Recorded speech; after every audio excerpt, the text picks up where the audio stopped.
ہے نا، خدا کی قسم، اس ممبر کی قسم کھا کے کہتا ہوں، جب تک زندہ ہوں کہتا رہوں گا، جو امتحان سید سجاد نے دیا، تاریخ آدم و عالم میں کسی نے ایسا امتحان نہیں دیا۔ جب کوئی مارا جاتا ہے نا تو قتل گاہ بھی پتہ ہوتی ہے، آلہ قتل بھی پتہ ہوتا ہے، کس جگہ قتل ہوا یہ بھی معلوم ہوتا ہے، کیسے قتل ہوا یہ بھی معلوم ہوتا ہے۔ کائنات کا اکیلا شہید ہے سید سجاد، جو ہر موڑ پہ قتل ہوا، ہر بازار میں قتل ہوا، ہر دربار میں قتل ہوا۔ میرے دوستو، ماتم کر رہے ہو نا، سید سجاد کا پرسہ دینے کے لیے بیٹھے ہو، شرم کر کے پرسہ نہ دینا۔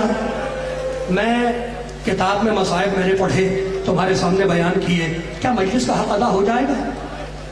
تم نے سن لی ہے، گریہ کیا، مجلس کا حق ادا ہو گیا؟ اس مجلس کے حق کو اس وارث مصیبت نے ادا کیا ہے جس کا نام ہے سید سجاد۔ اپنی زندگی کے 40 سال تک روتا رہا، جب کھانا آتا تو کھانے کو دیکھتا اور دیکھ کے کہتا کیف آکلو وقد قتل ابی جوانا، ارے میں اس کھانے کو کیسے کھا لوں، میرا بابا تو کربلا میں بھوکا مارا گیا۔ جب پینے کے لیے سجاد کے سامنے پانی آتا تو پانی کو دیکھ کے کہتے کیف اشربو وقد قتل ابی اچھانا، ارے میں اس پانی کو کیسے پی لوں، میرا بابا تو کربلا میں پیاسا مارا گیا۔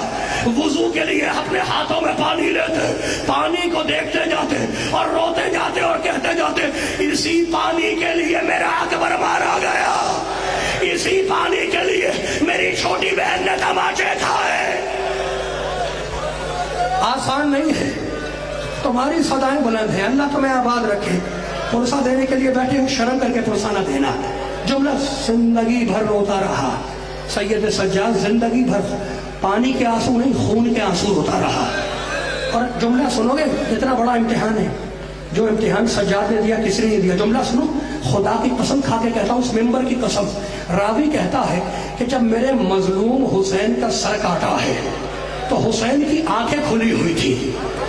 راوی کہتا ہے کہ میں نے دیکھا کہ جب حسین کا سر پشت گردن سے خنجر سے کاٹا تو حسین کی آنکھیں کھلی ہوئی تھی۔ اور یہی راوی کہتا ہے کہ جب میرے مظلوم حسین کا سر یزید کے سامنے دربار میں سونے کے تشت میں رکھ کے پیش کیا گیا تو حسین کی آنکھیں کھلی ہوئی تھی، لیکن جب میرے حسین کا سر کوفے و بازار کے کوفے و شام کے بازار میں آیا، بیویوں کے ساتھ چلا ہے تو حسین کی آنکھیں بند تھی۔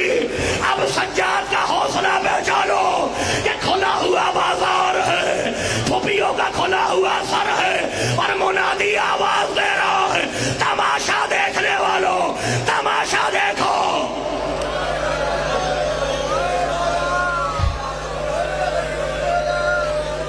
میرے دوستوں، میرے بزرگوں، جملہ سنو، خدا تمہیں آباد رکھے۔ ایسا بازار، تماشا دیکھنے والوں کا ہجوم، ایسا بازار، جملہ سنو گے، تماش بینوں کا ایسا ہجوم کہ راوی کہتا ہے، جملہ سن لو، مجھے معاف کر دینا، جملہ مقتل کا ہے، ایک ایک جملہ کتاب سے پڑھ رہا ہوں۔ راوی کہتا ہے کہ جب لٹا ہوا قافلہ کوفے کے بازار میں آیا تو زینب کو ویسے چلنا پڑا جیسے حسین اکبر کی لاش کی طرف گئے۔ مجھے معاف کرنا، میرے پاس جملے نہیں ہیں، ویسے چلی زینب جیسے حسین جوان بیٹے کے لاشے کی طرف چلے، کوہنیوں کے بل چلے۔ تماشا دیکھنے والوں کا ہجوم۔ اجرکم اللہ، خدا تمہیں محفوظ رکھے۔ ماتم کرنے کے لیے بیٹھے ہو، پرسہ دینے کے لیے بیٹھے ہو، جملہ تو سنو۔ چھتوں پہ عورتیں کھڑی ہیں اور جانتے ہو وہ چھتوں سے جلتے ہوئے انگارے پھینک رہی ہیں، جو بیویوں کے بالوں پہ آ کے گر رہے ہیں، سروں پہ آ کے گر رہے ہیں۔ اور جملہ سننا میرے دوستوں، زید ابن ارقم ایک صحابی ہے رسول کا، وہ کہتا ہے میں نے اپنی آنکھوں سے دیکھا کہ وہ جلتے ہوئے انگارے بیویوں کے سروں پہ آ کے گر رہے تھے، اور ایک نحیف و لاغر جوان اس کے امامے پہ آ کے وہ انگارے گر رہے تھے اور اس کے امامے میں آگ لگی ہوئی تھی۔ میں سوچنے لگا کہ یہ جوان انگارہ اٹھا کے پھینکتا کیوں نہیں، اب جب کافی دیر گزر گئی وہ صحابی کہتا ہے میں دوڑتا ہوا اس قیدی کے پاس آیا. اب جو میں نے قیدی کو دیکھا تو اس کے ہاتھوں میں ہتھکڑیاں تھی, گلے میں توق تھا, پیروں میں بیڑیاں تھی. وہ انگارہ پھینکتا تو کیسے پھینکتا؟ جملے سنو میرے دوست, شرم کر کے پرسہ نہ دینا. سجاد کا ماتم کر رہے ہو نا, شرم کر کے پرسہ نہ دینا. زندگی کے 40 سال تک روتا رہا, ہر قدم پہ رویا ہے, ہر بازار میں رویا ہے. جملہ سنو میرے دوستوں, میرے بزرگوں. صحابی رسول کہتا ہے کہ وہ انگارہ پھینکتا تو کیسے پھینکتا؟ اس کے ہاتھوں میں تو ہتھکڑیاں تھی, گلے میں توق خاردار تھا, اور اس کے گلے سے خون بہ رہا تھا. توق خاردار جانتے ہو نا, دونوں طرف سے نوک نکلی ہوئی. اس قیدی کے گلے سے خون بہ رہا تھا. صحابی رسول کہتا ہے میں نے ہاتھ بڑھا کے انگارے اس کے سر سے زمین پہ پھینکے اور میں نے سلام کیا, السلام علیک ایھا الاسیر, اے قیدی تجھ پر سلام ہو. قیدی نے جواب سلام دیا. صحابی رسول نے پوچھا اے قیدی تو ہے کون جو اس بازار میں رسوا کیا جا رہا ہے؟ اس بھرے ہوئے بازار میں تو رسوا کیا, تو ہے کون؟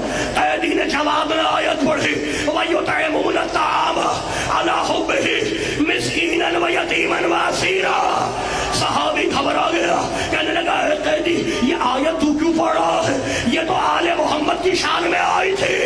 جب حسنین بیمار ہوئے تھے یہ تو ان کی شان, تو کیوں پڑھ رہا ہے آیت؟ سجاد نے دوسری آیت پڑھی فَقُلْ تَعَالُوا نَدْعُوا أَبْنَاءَنَا وَأَبْنَاءَكُمْ وَنِسَاءَنَا وَنِسَاءَكُمْ. صحابی گھبرا گیا, کہا قیدی یہ آیت تو کیوں پڑھ رہا ہے؟ یہ آیت تو اس وقت آئی تھی جب میرا نبی اپنی بیٹی اور بچوں کے ساتھ مباہلے کے میدان میں گیا تھا. یہ تو کیوں پڑھ رہا ہے؟ سجاد نے تیسری آیت پڑھی انما یرید اللہ لیذھب عنکم الرجس اہل البیت ویطہرکم تطہیرا. صحابی گھبرا گیا, کہا اے قیدی یہ آیت تو کیوں پڑھ رہا ہے؟ ارے یہ آیت تو اس وقت آئی تھی جب میرا نبی اپنی بیٹی کے ساتھ چادر میں جمع ہوا تھا. یہ آیت تو کیوں پڑھ رہا ہے؟ یہ آل محمد کی شان میں آیا تھا. یہ سجاد نے پوچھا ہے صحابی کیا تو رسول کی اولاد میں کسی کو پہچانتا بھی ہے؟ کہا میں نہیں پہچانوں گا, میں رسول کا پرانا صحابی ہوں. میں نے حسین کو اپنی گودوں میں کھلایا ہے. حسین کا شہزادہ سید سجاد, اسے بھی گودوں میں کھلایا ہے. سجاد نے پوچھا ہے میرے نانا کے صحابی اب دیکھے گا پہچان لے گا؟ کہا کیسے نہیں پہچانوں گا؟ سجاد نے اپنی زخمی گردن بلند کی.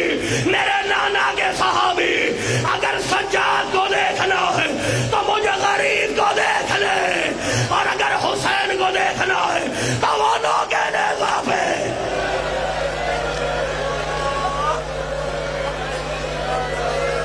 ماتم حسین